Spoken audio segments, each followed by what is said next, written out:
Hello students, today we will learn Dear Mom. This is a very cute poem written by Brain Patton. तो इस poem में हम देखेंगे कि एक बच्चा अपने मम्मी को लेटर लिख रहा है और उस लेटर में वो बता रहा है अपनी सारी शरारतों के बारे में but indirectly. While you were out, a cup went and broke itself. जब आप घर से बाहर होते हो तो जो कप है वो अपने आप चलने लगता था और चलते चलते अपने आप टूट भी गया. सो वो बता रहा है कि इसमें उसकी कोई गलती नहीं है, कब अपने आप ही टूट गया. A crack appeared in the blue vase your great granddad brought back from China. तो एक क्रैक आ गया है आपके ब्लू वास में जो चाइना से खरीद के लाए थे आपके एक पूर्वज. ग्रेट ग्रैंडेड का मतलब है, जो आपके बुक में भी शायद लिखा होगा, फादर ऑफ ग्रेट ग्रैंडफादर. सो ये क्रैक भी अपने आप ही आया है, इसमें भी उस बच्चे की कोई गलती नहीं है, यही वो अपनी मम्मी को लेटर में लिख रहा है. Somehow without me even turning on the tap the sink mysteriously overflowed. यहाँ पर एक वर्ड है mysteriously, जिसका मतलब हिंदी में होता है रहस्यमय तरीके से और बंगाली में होता है रहस्यजनक भावे. तो रहस्यमय तरीके से जो टैप खुला रह गया और सिंक ओवरफ्लोड हो गया. सिंक मतलब जो किचन में बेसिन होता है वो.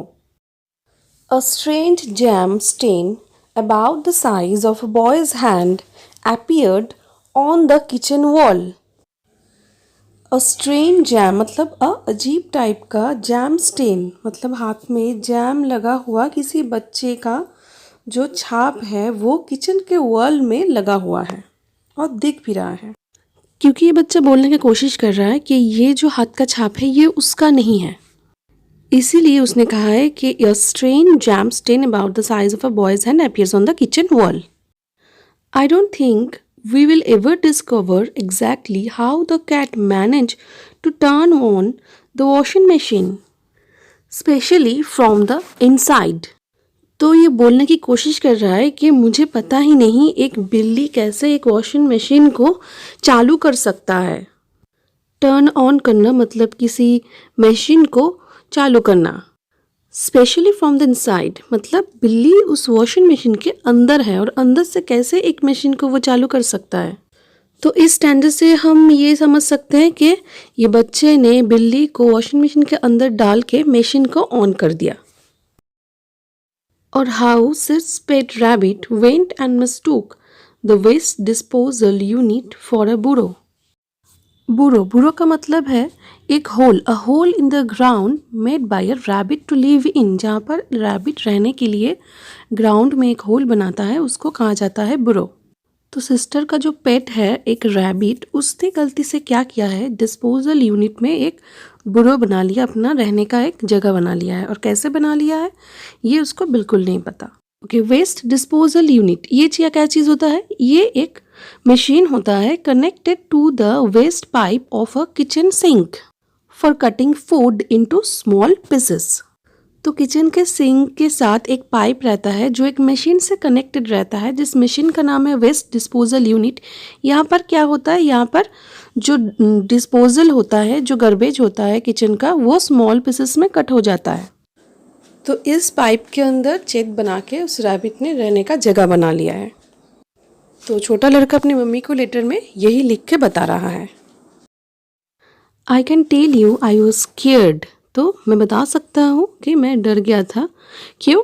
When as if by magic a series of muddy footprints appeared on the new white carpet. तो वो क्या देख के डर गया था, वो ये देख के डर गया था एक मैला पैरों का छाप उसके वाइट कारपेट पे कहाँ से आ गया. और इसमें उसका कोई भी गलती नहीं है, ये मैजिकली हुआ है. आई वॉज बीइंग गुड मतलब honest, but I think the house is haunted. तो बच्चा अपने आप को बिल्कुल ऑनेस्ट कह रहा है और वो अपना मत बता रहा है कि उसको लगता है कि उसका घर हॉन्टेड हो चुका है, मतलब जहाँ पर भूत रहते हैं वैसा वाला. तो वो लड़का अपनी मम्मी को खत में क्या लिख रहा है कि उसका घर हॉन्टेड हो चुका है और उसको यही लग रहा है कि उसके घर में भूत है जो ये सब काम कर रहे हैं। So knowing you are going to have a feat, I have gone over to Granny's for a beat. Have a feat इसका मतलब है बहुत ज़्यादा गुस्सा करना। तो ये सब जब उसकी माँ को पता चलेगा, जो वो लेटर लिख के बता रहा है, तो जानकर ऑब्वियसली उसकी माँ बहुत गुस्सा करेगा। सो वो अपनी ग्रैनीज के घर जा रहा है, मतलब वो ग्रैंड पेरेंट्स के घर जा रहे हैं। तो इस पोएम में पोएट बैरन पैटन बोल रहे हैं कि बच्चे जब घर पे अकेले होते हैं तो वो शरारत करते हैं और बोलते हैं कि मैंने नहीं किया ऐसा टाइप। तो मैंने यहाँ पर एक एक्सप्लेनेशन ऑफ द पोएम लिख दिया है, जिससे कि ये एक प्रोज वर्जन हो पोएम का, ताकि आप लोगों को आसानी से समझ में आए या फिर याद रहे कि इसके अंदर टॉपिक क्या है। सो स्टूडेंट्स, होपफुली कि आप लोगों को अच्छे से समझ में आ गया होगा ये पोएम। अगर कहीं पर डाउट है तो मुझे बता सकते हैं, या फिर इस वीडियो को ही बार बार देखिए और पूरा क्लियर कर लीजिए कि इसके मैटर क्या है। Thank you.